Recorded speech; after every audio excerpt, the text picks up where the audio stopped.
पांडवों ने किया हुआ अश्वमेघ यज्ञ का पंचकल्याणी घोड़ा घूमता फिरता सिंधु देश में आया। दुर्योधन का भांजा जुगम घोड़े पर लगा ताम्रपत्र पढ़ा तो उसे लगा कि दुर्योधन मामा इतना ताकतवर होने के बाद भी अर्जुन मामा और भीम मामा ने मार डाला। अब वो ढूंढते ढूंढते मुझे मारने के लिए आए हैं। ऐसा सोचकर वो बेशुद्ध हो गया। सेवक उसे उठाकर राजमहल ले गए और उसकी माता दुशाली को सब बात बताई। दुशाली पांडवों को बराबर जानती थी कि पांडव और मेरे भाइयों के बीच भले ही युद्ध हुआ, लेकिन न्यायप्रिय और पुण्यशाली पांडव अपनी बहन का अहित कभी नहीं करेंगे। फिर भी वो रोती हुई जहाँ अर्जुन जी सैन्य लेकर खड़े थे वहाँ पहुँची। अर्जुन जी ने दुशाली बहन को रड़ती देखकर प्यार से पूछा कि बहन तुम रो क्यों रही है। तब दुशाली बोली कि भैया तुम्हारा भांजा तुम्हें आया हुआ सुनकर तुमसे डर गया और बेशुद्ध हो गया है।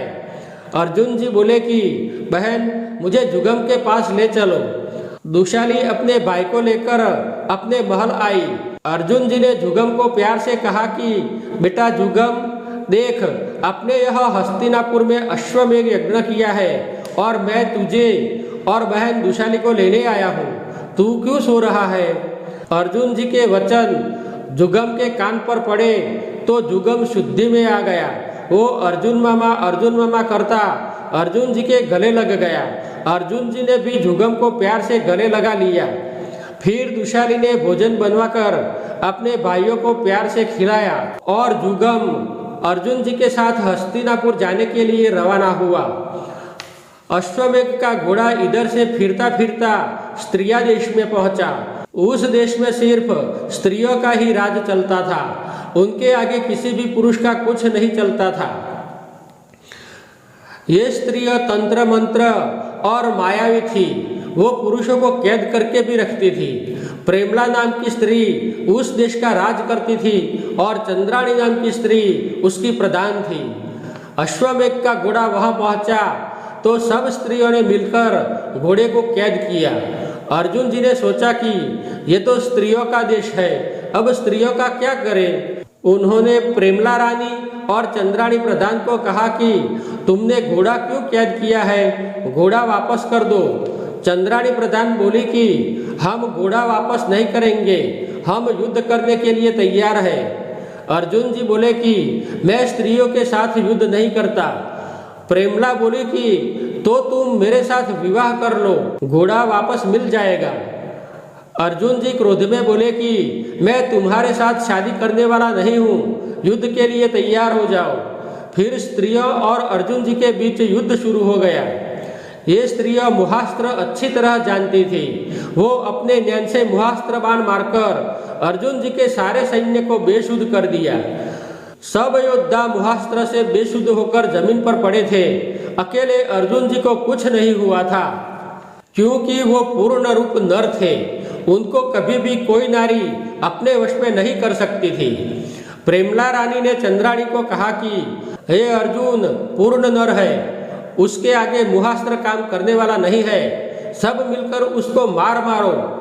फिर सब स्त्रियां धनुष बाण धारण करके अर्जुन जी पर बाणों की बारिश बरसाने लगी। अर्जुन जी पूरी ताकत से लड़ रहे थे, फिर भी वो अकेले थे। उनको बाण का बहुत मार पड़ा। वो तो सोच में पड़ गए कि ये स्त्रियों को किस तरह जीता जाए। तभी आकाश से एक आकाशवाणी हुई कि अर्जुन उस स्त्रियों को तुम कभी जीत नहीं पाओगे। ये स्त्रियां बड़ी मायावी है, तुम उनको प्यार से मना लो। अर्जुन जी ने प्रेमला और चंद्राणी को पूछा कि आखिर तुम चाहते क्या हो।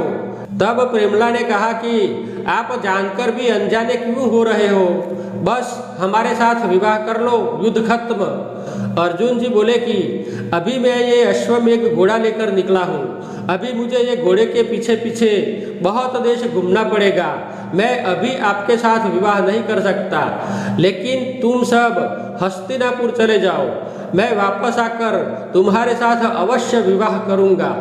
प्रेमला और चंद्राणी अर्जुन जी की बात मान गए। युद्ध बंद करके उन्होंने बेशुद्ध सैन्य को सजीवन किया।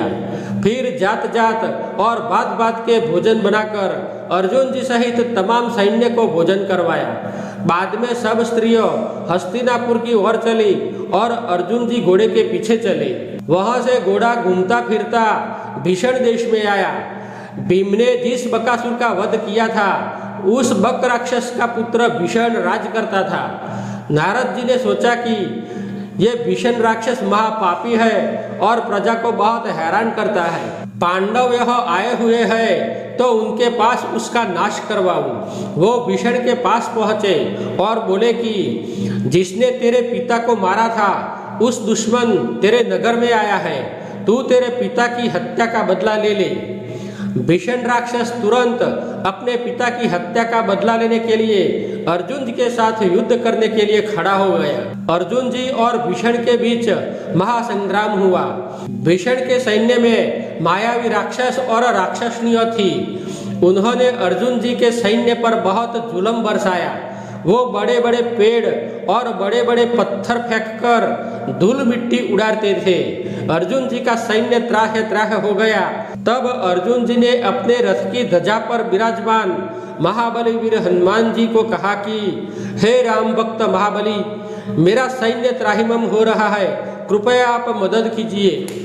हनुमान जी ने अपने लोचन रक्त करके राक्षसों के सामने देखा तो सब राक्षस पहचान गए कि ये तो महाबलवान रावण को मारने वाला राम भक्त कपीश्वर है, भागो वरना मारे जाएंगे।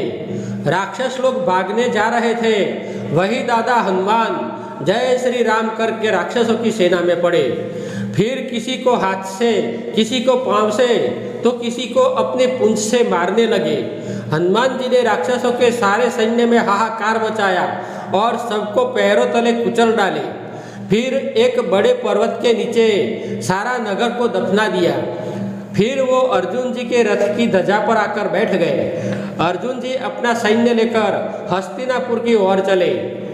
मित्रों, आज का वीडियो अच्छा लगा हो तो चैनल को सब्सक्राइब करके वीडियो को लाइक और शेयर अवश्य करें। मिलते हैं एक नए वीडियो में, तब तक के लिए सभी दर्शक मित्रों को जय श्री कृष्ण, जय माता जी, हर हर बोले।